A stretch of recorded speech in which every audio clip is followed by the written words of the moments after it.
Hindi kasi Oo. naalala ko ang nanay ko, nung Hmm. minsang magpapa-opera siya sa mata niya, na Hmm. puwede naman niyang ihingi sa aming mga anak niya. Pero 'di ba kasi merong mga magulang na hangga't kaya nila, hindi sila lalapit sa mga anak nila, eh. Alam mo ginawa ng nanay ko na Hmm. nagulat na lang ako, aba pumipila sa PGH ng 'di namin alam. Mm. Dahil ayaw niyang iasa sa aming mga anak, Mm.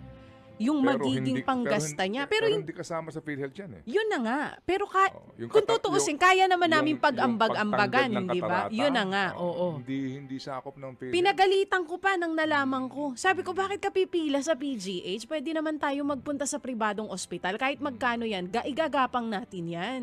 Ang sabi ng nanay ko, ayoko iasa sa inyong magkakapatid. Kasi may, di ba, kaya naman namin ito. Ganon ang mga magulang, eh. Hanggat kaya nilang wag humingi, hindi sila hihingi.